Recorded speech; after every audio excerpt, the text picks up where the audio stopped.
দীর্ঘ যুদ্ধ, ধ্বংস আর রক্তের পর ইরাক আবারও দাঁড়াচ্ছে নতুনভাবে। একসময় সাদ্দাম হোসেনের সময়ে ইরাক ছিল মধ্যপ্রাচ্যের সবচেয়ে শক্তিশালী রাষ্ট্রগুলোর একটি। তার সেনাবাহিনী ছিল প্রশিক্ষিত, সংগঠিত আর আধুনিক অস্ত্রে সজ্জিত। দেশটির সামরিক শক্তি ছিল এতটাই প্রভাবশালী যে আশপাশের আরব দেশগুলো তার শক্তির সামনে মাথা নিচু করত। কিন্তু সেই শক্তির গল্প শেষ হয়ে যায় ২০০৩ সালে, যখন আমেরিকা গণতন্ত্র ফেরানোর নামে ইরাকে অবৈধভাবে আক্রমণ চালায়। কয়েক সপ্তাহের মধ্যেই সাদ্দামের সরকার ভেঙে পড়ে আর পুরো ইরাক পরিণত হয় এক ভাঙা রাষ্ট্রে। তখনই শুরু হয় এক নতুন দুর্ভোগ, বিদ্রোহ, সন্ত্রাস আর গৃহযুদ্ধ। মার্কিন সেনারা পুরনো ইরাকি সেনাবাহিনী ভেঙে দেয়, যার ফলে হাজার হাজার প্রশিক্ষিত সৈন্য বেকার হয়ে পড়ে। অনেকেই পরে জঙ্গি সংগঠনে যোগ দেয়। এভাবে জন্ম নিয়ে আল কায়েদা ইন ইরাক, পরে যার নাম হয় ISIS। রাজধানী বাগদাদ থেকে উত্তর ইরাক পর্যন্ত প্রতিটি শহর আগুনে পুড়ছিল। প্রতিদিন ছিল বিস্ফোরণ, অপহরণ, আত্মঘাতী হামলা। একসময় মনে হচ্ছিল ইরাক নামের দেশটা হয়তো ইতিহাসে হারিয়ে যাবে। কিন্তু এই ধ্বংসের ভেতর থেকে জন্ম নিল এক নতুন শক্তি, ইরাকের স্পেশাল ফোর্স, যাকে বলা হয় গোল্ডেন ডিভিশন। তাদের আনুষ্ঠানিক নাম ইরাকি কাউন্টার টেররিজম সার্ভিস, ICTS। এই বাহিনীর জন্মই হয়েছিল বেঁচে থাকার লড়াই থেকে। শুরুতে মার্কিন সেনারা প্রশিক্ষণ দেয়, কিন্তু খুব দ্রুতই তারা নিজেদের আলাদা পরিচয় তৈরি করে। তারা হয়ে ওঠে ইরাকের সবচেয়ে দক্ষ ও সবচেয়ে ভয়ঙ্কর যুদ্ধ ইউনিট। এই বাহিনীর প্রতিটি সদস্য কঠোরভাবে বাছাই হয়। শারীরিক সক্ষমতা, মানসিক শক্তি ও সহনশক্তি সবই পরীক্ষিত হয়। তাদের শেখানো হয় যুদ্ধে ভয় নেই, ব্যর্থতা নেই, আর পিছিয়ে পড়া মানে মৃত্যু। শহুরে যুদ্ধ, রাতের অভিযান, বাড়িঘর ক্লিয়ারিং, সব ক্ষেত্রেই তারা পারদর্শী। ইরাকের যুদ্ধক্ষেত্রে তারা এক ধরনের কিংবদন্তিতে পরিণত হয়েছে। মসুল, ফালুজা ও রামাদি, এই ৩ শহর তাদের সাহসের প্রমাণ। ফালুজায় তারা ISIS-এর ঘাঁটি ভেঙে দেয়। রামাদিতে রাস্তা রাস্তা লড়াই করে শহর পুনর্দখল করে। আর মসুলে তারা প্রমাণ করে কৌশল ও মনোবল একসঙ্গে থাকলে অসম্ভব কিছু নেই। তারা রাতের আঁধারে হানা দেয়, ভোর হওয়ার আগেই মিশন শেষ করে ফিরে আসে। জনগণের ক্ষতি এড়িয়ে নিখুঁতভাবে শত্রু ধ্বংস করা তাদের অভ্যাস, তাই জনগণের চোখে তারা সম্মানের প্রতীক। গোল্ডেন ডিভিশনের শক্তি কেবল সৈন্যদের মনোবল নয়, তাদের হাতে আছে আধুনিক অস্ত্র।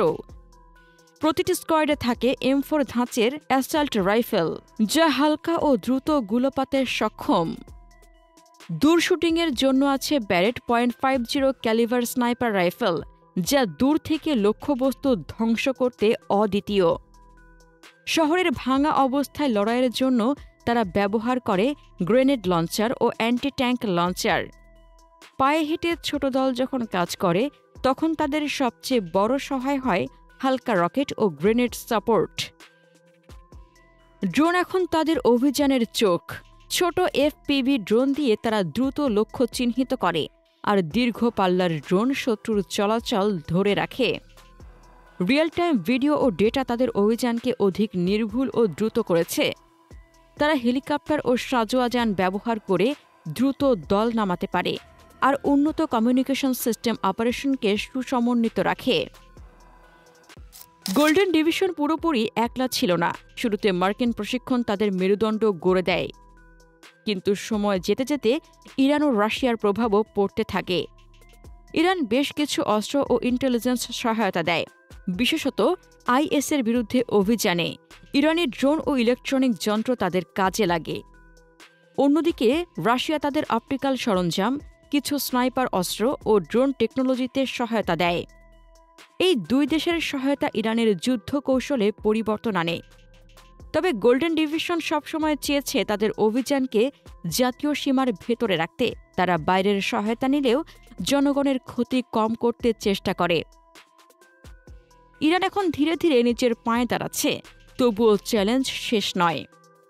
একদিকে ইরানের প্রভাব, অন্যদিকে কুর্দি গোষ্ঠীর উত্তেজনা ও সিরিয়ার সীমান্তে অস্থিতিশীলতা, সব মিলে ইরাক এখনও সংবেদনশীল অবস্থায়। এই পরিস্থিতিতে গোল্ডেন ডিভিশন কেবল সন্ত্রাস দমন বাহিনী নয়, বরং দেশের স্থিতিশীলতার প্রতীক। তারা সীমান্তে আইএস অবশিষ্টদের ধ্বংসে কাজ করছে, অভ্যন্তরে নিরাপত্তা রক্ষায় ব্যস্ত এবং প্রয়োজনে সরকারকেও সহায়তা দিচ্ছে। প্রযুক্তির যুগে তারা আরও আধুনিক হয়েছে। ড্রোন নজরদারি, স্যাটেলাইট ম্যাপিং ও রিয়েল টাইম তথ্য তাদের অভিযানকে বিপ্লবী পর্যায়ে নিয়ে গিয়েছে।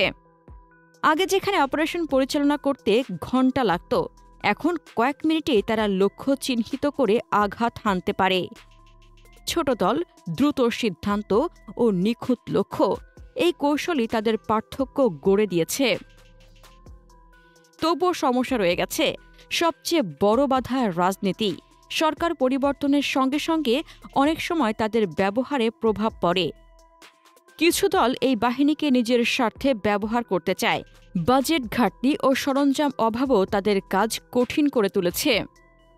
তাই যদি ইরাক সরকার চায় গোল্ডেন ডিভিশন সত্যিই শক্তিশালী হোক, তাহলে তাদের স্বাধীনতা ও অর্থায়ন নিশ্চিত করতে হবে। গোল্ডেন ডিভিশনের গল্প শুধু এক সামরিক বাহিনীর গল্প নয়, এটি এক জাতির পুনর্জন্মের ইতিহাস।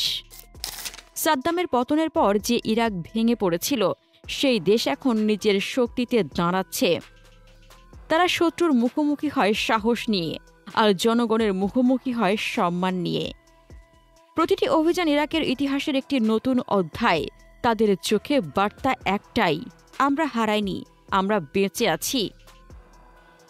আজ যখন মধ্যপ্রাচ্যের আকাশে আবারও যুদ্ধের গন্ধ, তখন ইরাকের গোল্ডেন ডিভিশন হল সেই আশার প্রতীক, যারা প্রমাণ করেছে ধ্বংস মানে শেষ নয়, বরং নতুন সূচনা।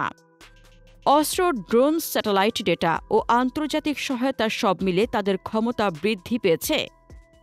কিন্তু সবচেয়ে বড় শক্তি তাদের মনোবল ও দেশপ্রেম।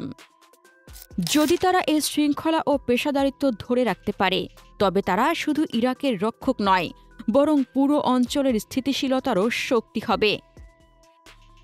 ধ্বংসের ছায়া থেকে সিস্টেম, কৌশল ও নতুন প্রযুক্তি মিলিয়ে ইরাক এখন নিজেকে গড়ে তুলছে। গোল্ডেন ডিভিশন থাকা মানে এখন শুধু অস্ত্র নয়, এটি এক দেশের নতুন প্রত্যয়ের চিহ্ন। প্রিয় দর্শক, ইরানের এই নির্ভীক স্পেশাল ফোর্সকে আপনি কিভাবে দেখছেন? আপনার মতামত কমেন্টে জানান। মধ্যপ্রাচ্য নিয়ে আরও জানতে আমাদের চ্যানেলটির ভিডিও ট্যাব থেকে ঘুরে আসুন। এই ভিডিওটি ভালো লাগলে লাইক বাটনে ক্লিক করুন। ভিডিওটি আপনার বন্ধুদের সাথে শেয়ার করে তাদেরকেও ভিডিওটি দেখার সুযোগ করে দিন। ধন্যবাদ।